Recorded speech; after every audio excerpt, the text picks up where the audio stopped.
आइए हम प्रार्थना करेंगे। हमारे प्यारे स्वर्गीय पिता परमेश्वर, हम तेरा धन्यवाद देते हैं सुंदर समय के लिए। अब तक हमने प्रभु जी गीतों के साथ हमने तेरी आराधना की है, और प्रभु जी इस प्रत्येक समय में हम लोग वचन की ओर बढ़ रहे हैं। पवित्र आत्मा का सहभागिता और पवित्र आत्मा का मदद हमें दे प्रभु जी। वचन को सुनते समय जो लोग ये वचन सुन रहे हैं उनको भी शक्ति से भर और पवित्र आत्मा का ज्ञान दे कि वचन को सही तौर पर समझ पाए, और मैं भी उन्हें ठीक तौर पर समझाने पाऊँ। एक छोटी सी विनती प्रभु यीशु मसीह के नाम से मांगता हूँ, सुन और कबूल करो पिता, आमीन। प्यारे भाइयों, प्रभु यीशु मसीह के नाम में एक और बार आप सबको मेरा नमस्कार कहना चाहता हूँ। आशा करता हूँ आप सब लोग कुशल क्षेम से हैं, और परमेश्वर को मैं धन्यवाद देना चाहता हूँ सजीव वाहिनी टीम को, जिस प्रकार से वे परमेश्वर की सेवा कर रहे हैं और उनको इस सेवा कार्य में और उन्नति मिले। परमेश्वर उनको और बहुत आयत से उनको अपने सेवा कार्य में यूज़ करें। आइए हम वचन की ओर बढ़ेंगे। प्यारे भाइयों, आज हम लेंट डेज के टाइम में चल रहे हैं। लेंट डेज का मतलब एक तौर पे कह सकते हैं कि एक दुखित दिन है, और सही दिन नहीं, अच्छे दिन नहीं है, कष्ट के दिन भी बोल सकते हैं। हम लोग इसको बहुत तौर तरीके से इनको सुनते हुए आते हैं। 40 दिन का उपवास बहुत से कलीसियाओं में होता है, 40 दिन का प्रार्थनाएं बहुत से कलीसिया में होते रहते हैं इस समय। और अगर हम लोग ध्यान से देखें तो इस समय में बहुत से लोग उपवास में रहते हैं, परमेश्वर के पास, परमेश्वर के सन्निधि में बैठा करते हैं। और थोड़ी डिनोमिनेशंस ऐसे भी है जो ये टाइम पे ऐश मतलब राख को अपने शरीर के ऊपर रब करते हैं, जैसे तिलक जैसा लगाते हैं वैसे लगाते हुए। ये लेंट डेज को बहुत से लोग बहुत ही तौर तरीके से उन लोग उसको मनाते रहते हैं, लेकिन बाइबल में कहीं पे भी प्रभु यीशु मसीह के बारे में या इस लेंट डेज के बारे में कहीं पे भी वचन कहीं पे बता नहीं रहा है।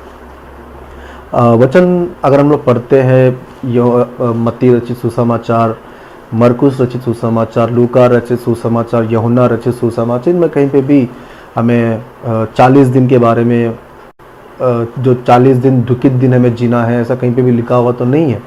लेकिन इस प्रकार का जो फॉर्मेलिटी एक मनुष्यों ने लेके आया है, और उसको हम लोग एक अंधों के तौर पर उसको फॉलो करते हुए आ रहे हैं।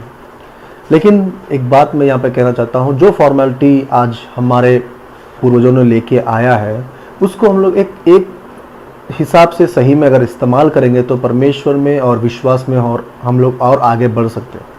देखिए, हम अपने जीवन में बहुत से कामों में बिजी है।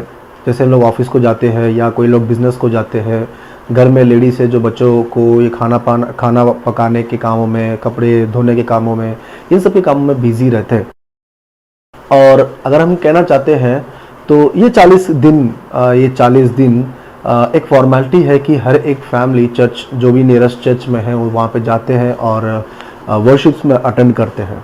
देखिए, अगर ये 40 दिन अगर हम रेगुलर हम लोग अगर चर्च सर्विस को अटेंड कर पा रहे हैं, तो हम लोग ये 40 दिन का जो हैबिट है, अगर हम लोग इसको 365 दिन 365 डेज अगर हमने इसको इम्प्लीमेंट कर दिया, तो सोचिए हम लोग विश्वास में कितने और आगे बढ़ेंगे, प्रभु के बारे में, प्रभु के वचनों के बारे में और कितना सीख पाएंगे, प्रभु के गुणों के बारे में हम लोग और कितना सुन पाएंगे।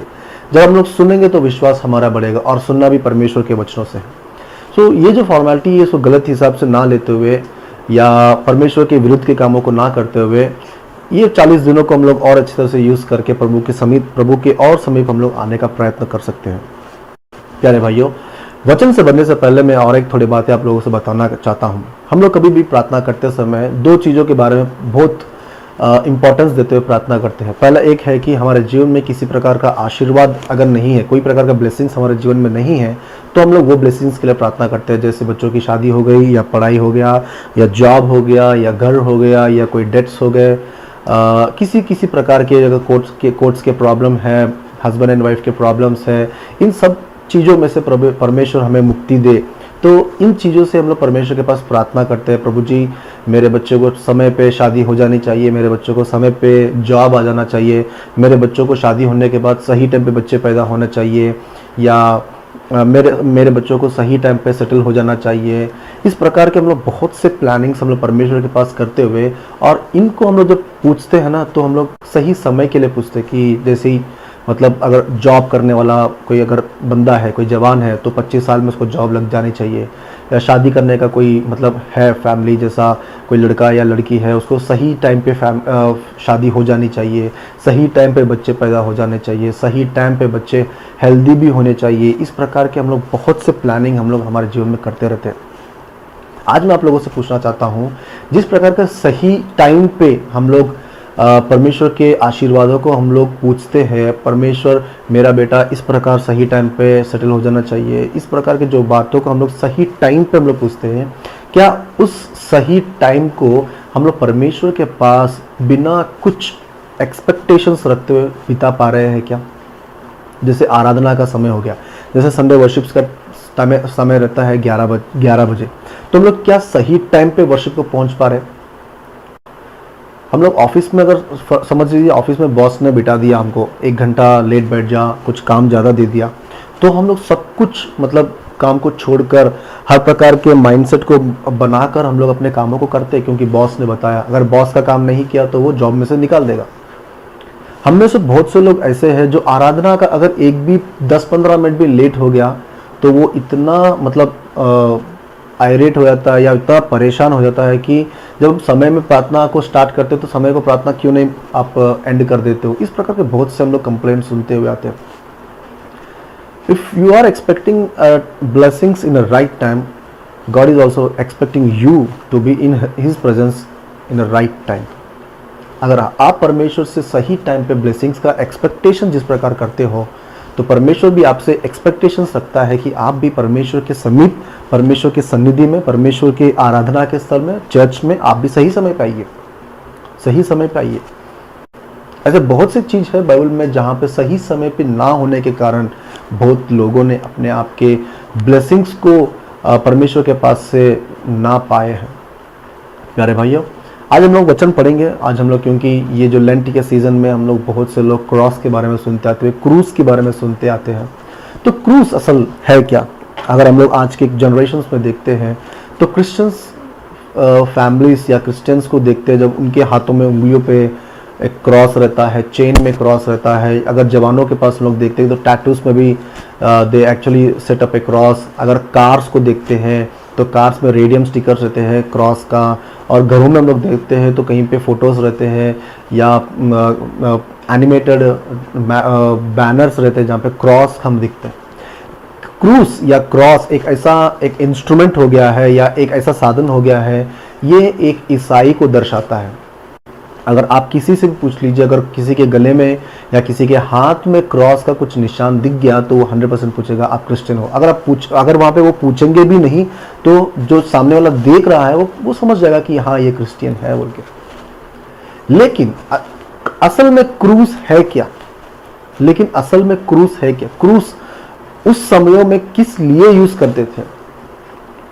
क्रॉस को रोमन एम्पायर किस लिए यूज करता था? अगर हम लोग हिस्ट्री में जाके देखते हैं तो सिनर्स को पनिश करने के लिए, जो उनके व्यवस्था के हिसाब से नहीं चले, जैसे चोर लोग थे, जैसे रास्तों में लोगों को मार पीट के छोड़ देते थे, उनको लूट लेते थे, या राजाओं को मारने का प्रयत्न करते थे, या लूटपाट में लगे रहते थे। युद्धों में उन लोग अगर हार के अपने आप को उन लोग सरेंडर कर देते, उन ऐसे लोगों को क्रूस दिया गया था। और क्रूस का जो मरण है, मतलब डेथ सेंटेंस जैसा रहता है, वो रोमन एम्पायर उनको क्रूस पे देता था। जैसे इंडिया में फॉर एग्जांपल कोई भी अगर विक्टिम है, मतलब कोई भी एक ऐसा बंदा है जिसको इंडियन गवर्नमेंट पनिश करता है, तो उसे फांसी में लटका देते, फांसी में उसको लटका के मार डालते। अगर आप United states of America USA के बारे में अगर सोचते हो, तो अगर वहाँ का गवर्नमेंट उसको मारने का अगर एक ऑर्डर पास करता है उसका कोर्ट, तो उसको एक इलेक्ट्रिक आयरन चेयर में उसको बिठा देते हैं और वहाँ पे उसको इलेक्ट्रिक शॉक से उनको मार देते थे। और आप अरब कंट्रीज में देखते हो तो अरब कंट्रीज में भी जैसे लोगों को कैसे मारते पता है आप लोगों को? समाज में ओपन पब्लिक में उसको फांसी दे देते हैं। और फांसी देना भी कैसा, मतलब एक बड़ा क्रेन रहता है और वो क्रेन पे उसको लटका के उसको ऐसा मार देते थे। तो इस प्रकार के जो मारने के जो तौर तरीके हैं, वैसा ही रोमन एम्परर क्रूस का उपयोग करते थे, क्रॉस का लोग यूज करते थे। क्रॉस एक एक जो लंबा और खड़ा हुआ लकड़ी और एक आड़ा लकड़ी वहाँ पे उनके समय में था, और उनके हाथों पे खीलों को ठोक देते थे और सिर के ऊपर मुकुट, कांटों का मुकुट लगा देते थे। तो इस प्रकार के हम लोग को देखते रहते थे। आप लोगों से मैं एक प्रश्न पूछना चाहता हूं कि जो पॉइंट रोमन एम्परर एक पनिशमेंट यूज करने के लिए जो इंस्ट्रूमेंट यूज करते थे, क्या वो आज हमारे घर में शोभा देता है? पहले इंस्ट्रूमेंट की बात कर रहा हूं मैं इंस्ट्रूमेंट की बात करते करते प्रभु यीशु मसीह के बारे में बातें करूंगा। इंस्ट्रूमेंट जो था वो एक सिनर्स को पनिश करने का एक तौर था, एक तरीका था। उनको इस प्रकार से उनको मारते थे। प्रभु यीशु मसीह को भी उसी प्रकार रोमन एम्परर ने पनिश किया था। रोमन एम्परर ने उसको उसी प्रकार पनिश किया था कि इसको क्रूस पर लटका के मार दो। और आज तक के हिसाब में अगर हम लोग देखते, आज तक के स्टैटिस्टिक्स में, आज तक के जो अगर वो डेथ सेंटेंस के जो फॉर्मेलिटीज रहते हैं या उनके तौर तरीके रहते हैं, the very crucial type of death is nothing but crucifixion of a person. उसको इस प्रकार लटका देते थे, क्योंकि थोड़े वीडियोस में मैंने देखा था उसके बारे में। मैं डिस्कशन जब मैं था तो उसके बारे में देख रहा था वीडियोस में। उसको मतलब खड़ी धूप में उसको इंसान को लटका देते थे। उसको कुछ पानी पीने के लिए नहीं, खाना खाने के लिए नहीं, और इसमें आखिरी बूंद तक खून आपकी बॉडी से निकलता था। इस प्रकार का डेथ है क्रूसिफिकेशन। आखिरी बूंद तक आपकी बॉडी में पानी भी नहीं रहेगा और आपके बॉडी में खून भी नहीं रहेगा। जिंदा उसको क्रूस पे लटका देते थे, जिंदा क्रूस पे लटका देते थे। और थोड़े ऐसे भी इंसिडेंट्स है जहां आप आपको यूट्यूब में मिल जाएंगे। उसको 3 से 4 दिन भी लगते थे मरने के लिए। इंसान को 3 से 4 दिन तक लोगों को मरने को लगता था। सोचिए किस प्रकार का सफर उन लोगों को रोमन एम्परर देता था। कुछ भी नहीं, आने जाने वाले लोग देखते रहते थे, अरे ये तो चोर था, अरे ये तो लुटेरा था, इसलिए उसको क्रूसिफिकेशन का पनिशमेंट मिला है। उसके बॉडी के ऊपर से पूरे कपड़े निकाल देके नंगा लटकाने जैसा उसको, मतलब इतना क्रूर पनिशमेंट, इतना क्रूशियल पनिशमेंट उनको मिला करता था। और प्रभु यीशु मसीह भी उनमें से एक था, जो आपके और हमारे पापों को लिए हुए एक विधायक, मतलब एक अपने पिता से जिस प्रकार की बातें करके प्रभु यीशु मसीह हमारे लिए बलि होने के लिए आया था। और वो प्रभु यीशु मसीह उसी प्रकार के क्रूस पे मारा गया। उस क्रूस के बारे में प्रभु यीशु मसीह बताते हुए अब प्रेरित पौलुस कुरिन्थियों की पहली पत्री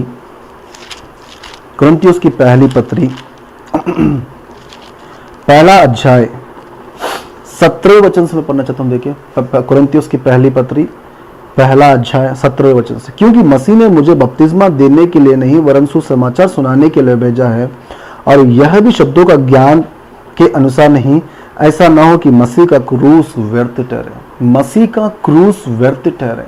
प्रभु यीशु मसीह जब इस दुनिया में शारीरिक तौर पर आए थे, अपने शरीर में जब प्रभु यीशु मसीह इस दुनिया में थे, तो वो किस लिए आए थे अगर हम पूछते हैं तो तिमोथी बताते हैं, तिमोथियुस की पहली पत्री में बताते हैं, पहला अध्याय 15वें वचन में, यह बात सच है कि हर प्रकार से मानने योग्य कि मसीह यीशु पापियों का उद्धार करने के लिए जगत में आया था, और जिनमें से सबसे बड़ा मैं हूं बोल के प्रेरित पौलुस कह रहा है। अपोस्टल पौल कह रहे हैं कि सबसे बड़ा पापी मैं था, सबसे बड़ा पापी मैं था। और पापियों के लिए उद्धार, पापियों के लिए उद्धार का कारण, पापियों के लिए उद्धार करने के लिए, पापियों का उद्धार करने के लिए जगत में आया था। अगर उस दिन प्रभु यीशु मसीह अपने लिए, सारे मनुष्यों के लिए अगर नहीं आया होता, तो आज आप और मैं, जितने लोग ये मैसेज को देख रहे हैं, आप और मैं उस क्रूस पे लटकना था। मरने के बाद जो पनिशमेंट हमें पिता परमेश्वर देने वाला है, उस हर प्रकार का पनिशमेंट प्रभु यीशु मसीह ने क्रूस पे ले लिया है। क्रूस पे मरना कोई आसान चीज नहीं है प्यारे भाइयों, क्रूस पे मरना कोई आसान चीज नहीं है। हम लोग अपने ऐसे कामों के लिए हम लोग पापी ठहराते हैं जो बहुत ही सिल्ली है, जो बहुत ही सिल्ली है। इब्रानियों की पत्री में देखिए, इब्रानियों की पत्री 12वां अध्याय, letter to Hebrews 12th chapter 1st word से, इस कारण जबकि गवाहों का ऐसा बड़ा बादल हमको घेरे हुए है, तो आओ हम हर एक रोकने वाली और उलझाने वाले पाप को, हमें कंफ्यूज करने वाले सिन को भी, देखिए कंफ्यूज होना भी एक सिन है। कौन सा वचन सही है, कौन सा पास्टर साहब कौन सा वचन बता रहे, तो हम लोग किस प्रकार से एसेस करना चाहिए। और देखिए इतने सारे यीशु के बारे में हम लोग प्रचार सुन रहे हैं आजकल। एक बताता है कि यीशु मसीह मरा ही नहीं, एक बताता है यीशु मसीह को क्रॉस पे क्रूसीफाई करा ही नहीं। यीशु एक थोड़े लोग बताते हैं कि यीशु मसीह को क्रूस पे लटकाए तो है लेकिन मरे नहीं। थोड़े लोग कहते हैं कि यीशु मसीह फिर जिंदा हुआ ही नहीं। देखिए कितने प्रकार के यीशु हमारे सामने आज। इसलिए अपोस्तल पौलुस फिर कहता है कुरिन्थियों की पहली पत्र में, हम लोग किस यीशु के बारे में प्रचार कर रहे हैं। देखिए हम लोग किस यीशु के बारे में प्रचार कर रहे हैं, पहला अध्याय, क्योंकि क्रूस की कथा नाश होने वाले के लिए मूर्खता है, परंतु उद्धार पाने वाले के लिए परमेश्वर की सामर्थ्य है। क्योंकि लिखा है, मैं ज्ञानवानों के लिए ज्ञान को नष्ट करूंगा और समझदारों की समझ को मैं तुच्छ कर दूंगा। 21वां वचन, क्योंकि जब परमेश्वर के ज्ञान के अनुसार संसार ने ज्ञान से परमेश्वर को ना जाना, तो परमेश्वर को यह अच्छा लगा कि इस प्रकार की मूर्खता के द्वारा विश्वास करने वाले उद्धार ठहरे। 23वां वचन, परंतु हम तो उस क्रूस पर चढ़ाए हुए मसीह का प्रचार करते हैं। उस मसीह के बारे में प्रचार करते हैं जो क्रूस पे चढ़ाया गया है और फिर से जिलाया भी गया है। जो वचन हमें बताता है कि वो क्रूस पर चढ़ाया गया है, और वही वचन हमें बताता है कि वह तीसरे दिन जिलाया भी गया है। पिता परमेश्वर ने उसको उठाया भी है। पिता परमेश्वर ने उसको जिंदा इस दुनिया में 40 शिष्यों को दिखाया भी है। क्रूस, हाँ प्यारे भाइयों, क्रूस का शरण हमें इसलिए लेना है। और वो क्रूस कौन सा क्रूस है? जो क्रूस यीशु मसीह ने अपने कंधों के ऊपर लेते हुए यरूशलेम महानगर से पहाड़ पर लेके गया। और जिस क्रूस पर यीशु मसीह टंगाया गया था, उसका शरण हमें लेना ही है, क्योंकि उस क्रूस के ऊपर प्रभु यीशु मसीह का पवित्र रक्त बहाया गया था। पवित्र रक्त बहाया गया था। पवित्र रक्त को बहाने का कारण यह है कि आप और मैं उद्धार पाए। आप और मैं उद्धार पाए। ये वचनों को सुनने के बावजूद ये वचन हम लोग पहली बार नहीं सुन रहे। ये वचनों को हम लोग ऐसे नहीं है कि हम लोग सिर्फ आज यूट्यूब में देख रहे हैं। ये वचनों को हम लोग बचपन से बहुत बार सुनते हुए आ रहे हैं। उद्धार के बारे में एक एग्जाम्पल आपको बताता हूँ। देखिए एक एग्जाम्पल बताता हूँ।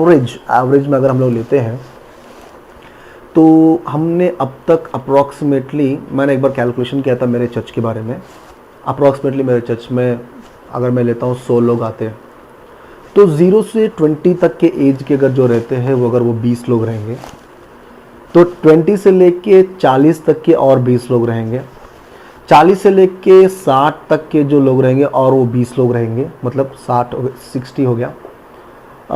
और 60 से लेके 80 तक या 80 से मतलब 100 अगर मैं ले भी लेता हूँ तो 10 लोग मैक्सिमम निकलते हैं।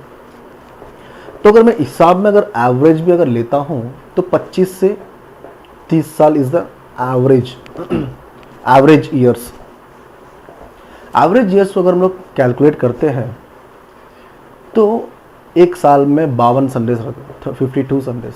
एवरेज अगर मैं 25 ईयर लेता हूँ इंटू 52 संडेज करता हूँ तो अप्रॉक्सीमेटली 1300 आता है फिगर। हमने 1300 मैसेजेस को हमने अब तक सुना है हमारे जीवन में।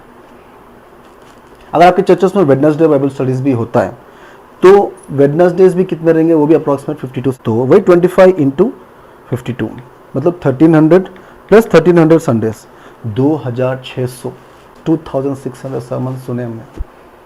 और ये सारे सरमन्स एंड भी होते हैं प्रभु यीशु मसीह के बलिदान का सुसमाचार को सुनाते हुए। प्यारे भाइयों समझिए बात को, प्रभु यीशु मसीह का जो क्रूसिफिकेशन था, प्रभु यीशु मसीह का जो क्रूस पे मरना था, वो आपका और मेरे जीवन के लिए बहुत ही महत्वपूर्ण एक हिस्सा है। अगर उससे हम लोग आज अनजान हैं तो हम लोग ईसाई नहीं हैं। अगर उससे हम लोग अनजान है तो हम लोग कितने भी क्रॉस का रिंग लगा लेंगे, क्रॉस का चेन्स पहन लेंगे, क्रॉस के स्टिकर्स लगा लेंगे, क्रॉस का आप टैटूज बना लेंगे, तो आपके लिए वो व्यर्थ है। क्रूस का शरण हमें लेना ही है, उस क्रूस के पास हमें आना ही है जो हमें उद्धार देने वाला है। ये क्रूस, ये एक क्रॉस का प्लेटफॉर्म वो है जो मरने के बाद हमें प्रभु यीशु मसीह के पास लेके जाएगा। मरने के बाद हमें प्रभु यीशु मसीह के पास लेके जाएगा। क्रूस की कथा उन लोगों के लिए व्यर्थ है, देखिए मूर्खता है 18 वचन में। क्रूस, क्योंकि क्रूस की कथा नाश होने वालों के लिए मूर्खता है। अगर आप नाश होने वालों की टीम में हैं तो आप कितने भी सर्मन सुन लीजिए, कितने भी मैसेजेस सुन लीजिए, कितने भी परमेश्वर के वचनों को समझ लीजिए, वो पूरी मूर्खता है। परंतु हम उद्धार पाने वाले के लिए परमेश्वर की सामर्थ्य है, परमेश्वर का बल है हमारे इसमें। अगर आप क्रूस की कथा या क्रूस के वचनों को या क्रूस के पास शरण लेते हो, आपको किसी प्रकार की अंगूठी की जरूरत नहीं है, किसी प्रकार की चेन की जरूरत नहीं है, किसी प्रकार के टैटू की जरूरत नहीं है, किसी प्रकार के स्टिकर्स की जरूरत नहीं है। If you are really obediently you are surrendered to the cross.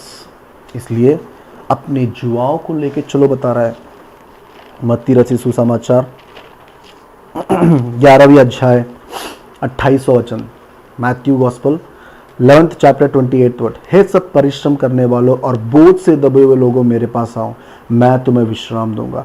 मेरा जुआ अपने ऊपर उठा लो और मुझसे सीखो, क्योंकि मैं नम्र और मन में दीन हूं, और तुम अपने मन में विश्राम पाओगे।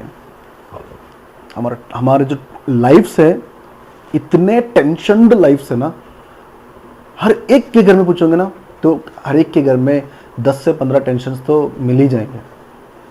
आप पापा से पूछोगे टेंशन मिलेगा, आप मम्मी से पूछो टेंशन में मिलेगा, घर में जो हस्बैंड रहेगा उससे पूछो टेंशन मिलेगा, वाइफ से पूछो टेंशन मिलेगा, छोटे से छोटे बच्चों को पूछ लीजिए टेंशन मिलेगा, घर में कोई बुजुर्ग है उनसे पूछ लीजिए टेंशन मिलेगा, ऑफिस के एम्प्लॉयज से पूछ लीजिए उनको टेंशन मिलेगा। हर एक को टेंशन है, हर एक को टेंशन है। लेकिन प्रभु परमेश्वर आज हमें बुलाता है, वो अपने पास बुलाता है और हम लोगों से कहता है, बोझ से दबे हुए लोगों, मेरे पास आओ, मैं तुम्हें विश्राम दूंगा, मैं तुम्हें विश्राम दूंगा। हाँ, क्रॉस एक ऐसा प्लेस है जहां हमें विश्राम मिलेगा। प्यारे भाइयों, हमें विश्राम मिलेगा। इस दुनिया के हर प्रकार के टेंशन से हम लोग फ्री हो जाएंगे। इस दुनिया की जितने भी जिम्मेदारी हम पर है, अगर हम लोग अपने आप को प्रभु के ऊपर दे देते हैं, हम अपने आप पूरे परेशानियों को हम लोग प्रभु के ऊपर दे देते हैं और सिर्फ उसके क्रूस को हम लोग लेके चलते हैं, उसके जुआ को अगर हम लोग लेके चलते हैं, हम लोग विश्राम में हैं। परमेश्वर का वचन कहता है 29वां वचन 29th वर्ड, मेरा जुआ अपने ऊपर उठा लो और मुझसे सीखो, क्योंकि मैं नम्र और मन में दीन हूं, और तुम अपने मन में विश्राम पाओगे। तुम अपने मन में विश्राम पाओगे। प्यारे भाइयों, बातों को समझिए। क्रॉस एक कोई छोटी चीज नहीं है, एक सिंपल टॉपिक नहीं है। ये एक ऐसा टॉपिक है जो हम सारे क्रिश्चियंस को समझ में रहना चाहिए। अगर आप भारी नींद में हो और आपसे पूछे कि क्रॉस क्या है, तो आप उस भारी नींद में भी उठ के क्रूस के बारे में समझा पाओ। भारी नींद में उठ के क्रूस के बारे में समझाओ पाओ। क्रॉस एक छोटे, हम लोग इतना कैजुअल सोच के ना कि क्रॉस के बारे में भी क्या नॉर्मल हो गया क्रॉस। जहाँ पे देखो हम लोग चर्चेस में क्रॉस दिखते हैं, बॉडी के ऊपर टैटूज में क्रॉस दिखते हैं, हर जगह देखिए आपको क्रॉस दिख जाएगा। लेकिन जो क्रॉस पे प्रभु यीशु मसीह मर गया था, जो क्रॉस पे प्रभु यीशु मसीह टंगाए गए थे, जो क्रॉस पे प्रभु यीशु मसीह को लटकाया गया था, वो बहुत ही भारी था। और उस भारी क्रॉस को प्रभु यीशु मसीह आज तुम्हारे पे भी लगाना चाहता है। एक अच्छे वचन को देख के हम लोग समाप्त कर लेंगे। यूहन्ना रचित सुसमाचार उसका 3रा अध्याय उसका 16वीं वचन, क्योंकि परमेश्वर ने जगत से ऐसा प्रेम रखा कि उसने अपने एकलौते पुत्र को दे दिया, ताकि जो कोई इस पर विश्वास करे वह नष्ट ना हो परंतु अनंत जीवन पाए। जो कोई ये बात पे विश्वास करे कि हाँ, मेरा प्रभु यीशु मसीह मेरे लिए क्रूस पे टंगा के मर गया था और तीसरे दिन जिलाया भी गया था, मेरे लिए मर गया था प्रभु यीशु मसीह, मेरे लिए मर गया था प्रभु यीशु मसीह, मेरे लिए मर गया था प्रभु यीशु मसीह, ये बात जितना सच है, आज आप लोगों को मैं एक महत्वपूर्ण बात दिखा के इस आज के आराधना को मैं समाप्त करना चाहता हूँ। मेरे साथ खोलिए आप यूहन्ना की पहली पत्री 3 अध्याय। जिस प्रकार प्रभु यीशु मसीह हमारे लिए मर गया था, हमारे लिए मारा गया था, उसी प्रकार यूहन्ना की पहली पत्री 3 अध्याय 16 वचन में हमने प्रेम इसी से जाना है कि उसने हमारे लिए प्राण दे दिया है। प्रेम इसी से जाना है कि उसने हमारे लिए प्राण दे दिए थे और हमें भी भाइयों के लिए प्राण देना चाहिए। If Lord Jesus Christ crucified for you, and it is your responsibility to crucify yourself for your brotherhoods. आप में से कितने लोग जॉब करते हैं? आप में से कितने लोग बिजनेस में हैं? आप में से कितने लोग ऐसे हैं जो अन्य लोगों से मिलते जुलते हैं? कितने लोगों को आपने अब तक परमेश्वर के वचनों को बताया है? परमेश्वर को वचनों को बताने का माध्यम क्या है बताया आपको? अपने व्हाट्सएप पे आप स्टेटस रख लीजिए, वो परमेश्वर का वचन को बताने का एक माध्यम है।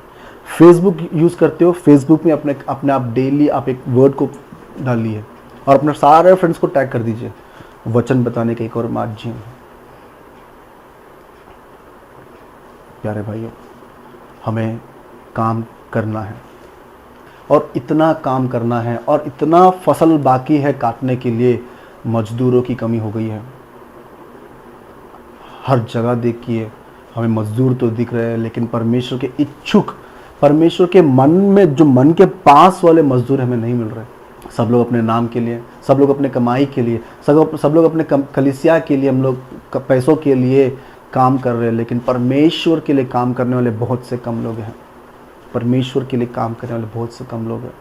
अपने सारे स्वार्थ को छोड़कर सिर्फ परमेश्वर की इच्छा को पूरा करने के लिए बहुत से कम लोग दिख रहे हैं। Cross is not a simple topic. जिसने उसको ग्रहण किया, जिसने उसको फील किया है, वही उसे समझ सकता है। आइए हम सब लोग आंखें बंद करेंगे और परमेश्वर से पूछेंगे, प्रभु यीशु मसीह, तेरे धन्यवाद देते हैं प्रभु, तूने हमारे लिए अपने आप को बलि कर दिया और कोई साधारण मौत प्रभु जी तूने नहीं मरा, लेकिन तूने अपनी आखिरी बूंद का रक्त भी तूने हमारे लिए छिड़का दिया। जिस प्रकार तूने हमारे लिए मरते हुए हमें प्रेम किया है, उसी प्रकार हम भी अपने भाइयों के लिए मरने पाए प्रभु जी। उनको प्रभु जी हमारा इस क्रूस की कथा को सुनाने पाए प्रभु जी। सारी आदर और महिमा मैं तुझे देता हूँ पिता परमेश्वर। तेरे पुत्र को इसलिए तूने भेजा कि हम सब लोग उद्धार पाए, और हम लोग उस वचन को प्रभु जी ढिक से पकड़े हुए, तू सहायता कर, इन वचनों को आशीषित कर। एक छोटी सी विनती प्रभु यीशु मसीह के नाम में मांगता हूँ, सुनो और कबूल करो पिता, आमीन। सबको जय मसीह की। धन्यवाद।